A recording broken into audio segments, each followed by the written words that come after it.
Hello friends, welcome to my channel. This is Vineeta. आज की video में मैं आपके साथ central excise and central GST में एग्जीक्यूटिव असिस्टेंट की पोस्ट की सैलरी शेयर करने वाली हूँ।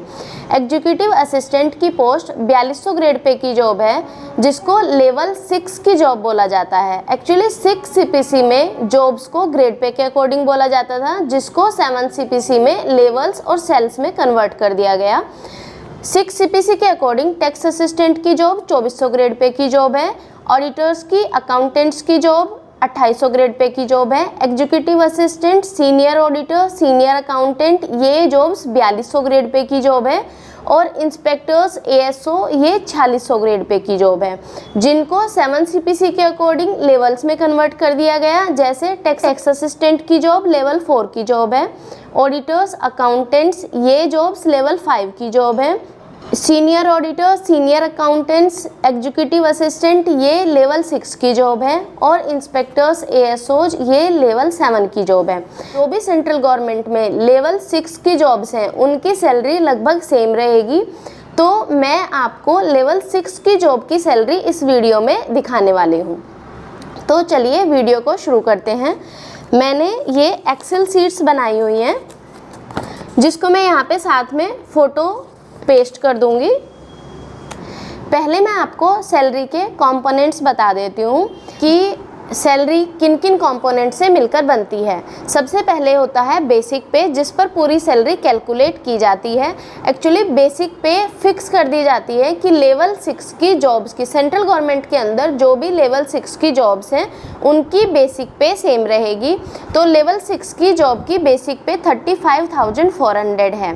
देन सेकेंड आता है डीएनएस अलाउंस, जिसको महंगाई भत्ता बोला जाता है। डीएनएस अलाउंस को हर एक 6 मंथ्स पे रिवाइज किया जाता है, बढ़ाया जाता है महंगाई के अकॉर्डिंग। तो अब as on date DNS allowance 50% है। दैट मीन्स जो भी आपकी बेसिक होगी उसका 50% आपको डीए के रूप में मिलेगा। तो लेवल 6 की जॉब में डीए 17,700 होगा, क्योंकि बेसिक पे 35,400 है, तो उसका 50% 17,700 होगा। देन थर्ड कंपोनेंट आता है एचआरए। एचआरए सिटी पर डिपेंड करता है। सिटीज को 3 कैटेगरी में डिवाइड किया गया है, X city, Y city, Z city.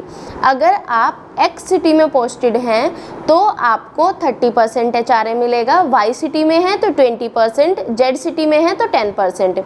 ये अभी कुछ टाइम पहले 9, 27, 9, 18 एंड 27 था। अभी क्योंकि डीए 50% हो गया है, तो एचआरए भी रिवाइज हुआ है, जो 10, 20 एंड 30 हुआ है। तो यहाँ पर मैं आपको तीनों सिटीज़ के अकॉर्डिंग जो भी आपकी सैलरी बनेगी उसकी सीट साइड में लगा दूंगी। नेक्स्ट कंपोनेंट आता है आपका टीपीटी, ट्रांसपोर्ट अलाउंस। टीपीटी में आपके 2 कंपोनेंट होते हैं, TA and DA on TA. That means जैसे जैसे डीए इंक्रीज होगा वैसे वैसे आपका टीपीटी भी इंक्रीज होगा। टीए आपका फिक्स रहता है एंड टीए पे कुछ अमाउंट, जैसे टीए कुछ सिटीज़ में 1800 होता है, कुछ सिटी में 3600 होता है। टीए 2 कैटेगरी में डिवाइड होता है। जैसे मैं आपको एग्जांपल के लिए बताऊं, अहमदाबाद में और सूरत में 3600 मिलता है। वडोदरा में टीए 1800 मिलता है, वापी में 1800 मिलता है। तो एक्स सिटी में आपको टीपीटी अलाउंस मिलेगा 3600 प्लस 50% ऑफ 3600, दैट मीन्स 5400। तो एक्स सिटी की सैलरी हम सबसे पहले देख लेते हैं। एक्स सिटी में बेसिक पे होगा 35,400, DNS allowance 17,700, HRA 10,620, that means 30% of basic pay. TPT allowance 3600 plus 50% of 3600। Total emoluments बनेंगे 69,120 रुपीज़। ठीक है, तो टोटल जो आपकी सैलरी होगी, ग्रोस सैलरी, वो बनेगी 69,120 रुपीज़। अब हम आते हैं डिडक्शंस के ऊपर। आपके कुछ डिडक्शंस होते हैं सैलरी में से, जैसे सीजीई जीआईएस होता है, वो ग्रुप इंश्योरेंस होता है, वो आपको रिटायरमेंट के टाइम पर उसका पैसा मिलता है। तो ये लेवल 6 की जॉब में 60 रुपीज़ डिडक्ट होता है। उसके बाद आता है एम्प्लॉय टीयर 1, जो आपका एनपीएस का पैसा आपका एक तरह से फंड के रूप में इकट्ठा होता रहता है, जो आपको रिटायरमेंट के टाइम पे मिल जाता है। ये आपका बेसिक प्लस डीए जो भी सैलरी बनेगी उसका 10% हर एक मंथ में से डिडक्ट होगा और आपके एनपीएस के अमाउंट में जमा होता रहेगा। देन आता है सीजीएचएस। गवर्नमेंट आपको मेडिकल फैसिलिटी देती है, उसके लिए भी गवर्नमेंट ने सिटीज़ को डिवाइड किया हुआ है। कुछ सिटी सीजीएचएस के अंदर आती हैं, कुछ सिटी एएमए के अंदर आती हैं। ऑथराइज्ड मेडिकल अटेंडेंट, जो सिटीज़ सीजीएचएस सिटीज़ होती हैं उनमें आपका कुछ अमाउंट सीजीएचएस फैसिलिटी अवेल करने के लिए डिडक्ट होता है। लेवल 6 की जॉब में ये अमाउंट 450 है। दैट मीन्स आपके 450 रुपीज़ आपकी सैलरी से डिडक्ट होंगे एंड आपको उसके एवज में सीजीएचएस फैसिलिटी प्रोवाइड कराई जाएंगी, मेडिकल फैसिलिटी प्रोवाइड कराई जाएंगी। तो ये आपका डिडक्शन होता है। जहाँ पे मैं अभी पोस्टेड हूँ वो सीजीएचएस में नहीं आता है, तो इसलिए मैंने सीजीएचएस को अपनी सीट्स में नहीं लिखा है।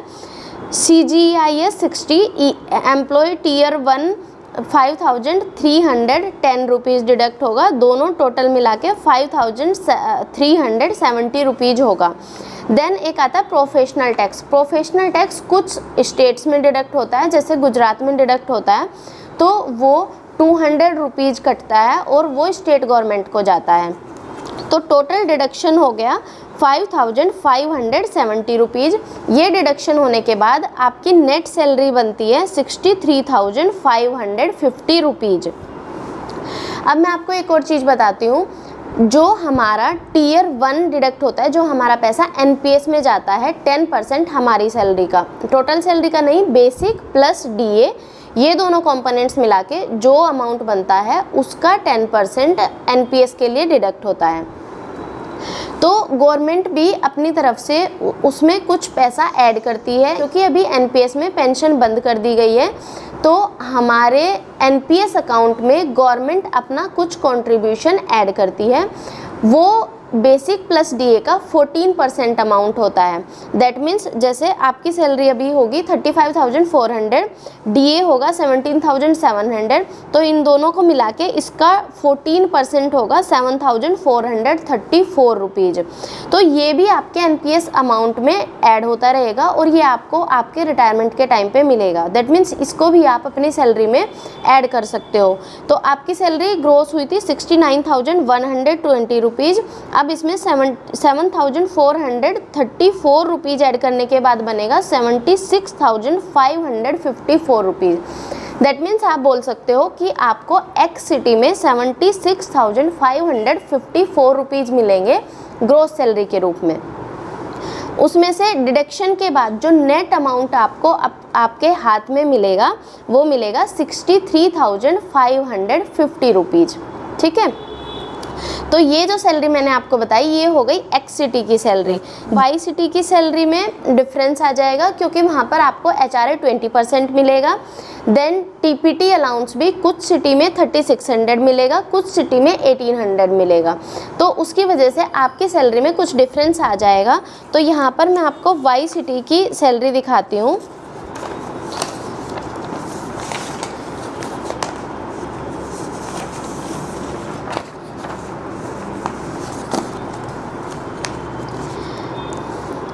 वाई सिटी में बेसिक आपकी सेम रहेगी 35,400, डीए 17,700, एचआरए मिलेगा आपको 20%, दैट मीन्स 7,080 रुपीज़। टीपीटी मिलेगा अगर आप 3600 वाले सिटी में हैं, जैसे अगर आप सूरत में पोस्टेड हैं तो आपको 3600 टीपीटी मिलेगा, उस पर 50% ऑफ 3600, दैट मीन्स टोटल मिलाकर 5400 मिलेगा। बट अगर आप वडोदरा में पोस्टेड हैं या वापी में पोस्टेड हैं, किसी छोटे सिटी में पोस्टेड हैं, तो आपको 1800 प्लस 50% ऑफ 1800, दैट मीन्स 2700 मिलेगा। तो अगर आप सूरत में पोस्टेड है 5400 मिलेगा, तो आपकी टोटल सैलरी बनेगी 65,580 रुपीज़। देन डिडक्शन होगा आपका 60 रुपीज़, 5,310 रुपीज़। तो टोटल डिडक्शन हो गया आपका 5,570 रुपीज़। नेट पे जो आपको सैलरी मिलेगी वो मिलेगी 60,010 रुपीज़। अब हम आते हैं टोटल सैलरी जो आपका गवर्नमेंट की तरफ से कंट्रीब्यूशन होगा वो ऐड करने के बाद गवर्नमेंट का कंट्रीब्यूशन सेम रहेगा 7,434 रुपीज़। तो टोटल जो आपकी ग्रॉस सैलरी बनेगी वो बनेगी 73,014 रुपीज़। अब हम आते हैं जेड सिटी के ऊपर। जेड सिटी में आपका HRA 10% रहेगा, TPT 1800 रहेगा, 50% ऑफ 1800, टोटल 2700 TPT रहेगा। तो बेसिक पे 35,400, DA 17,700, HRA 3,540, then TPT allowance 2,700। That means आपका टोटल इमोल्यूमेंट बनेगा 59,340 रुपीज़। After deduction it will be 53,770 rupees.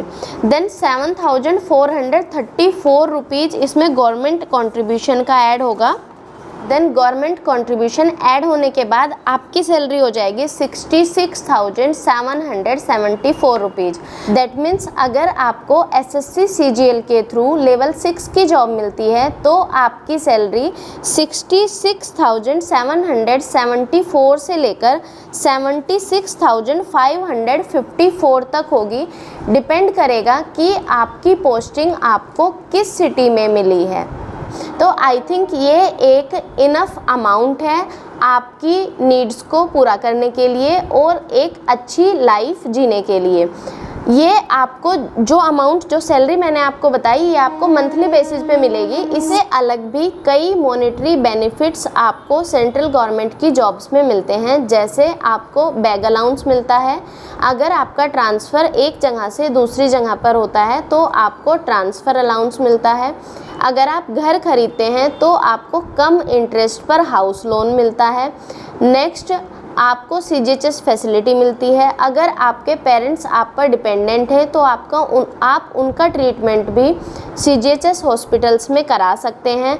आपको चिल्ड्रन एजुकेशन अलाउंस मिलता है। अब तो आई थिंक आप अपनी पढ़ाई अच्छे से कर रहे होंगे। मैंने ये वीडियो मोटिवेशन के लिए ही बनाई है ताकि क्योंकि हमारा सबसे बड़ा मोटिवेशन पैसा ही है, इसी के लिए हम इतनी मेहनत कर रहे हैं। तो आई होप आप अच्छे से पढ़ाई करें एंड जो भी पोस्ट के लिए आप पढ़ाई कर रहे हैं आपको वो पोस्ट मिल जाए। And all the best for your study. Thank you.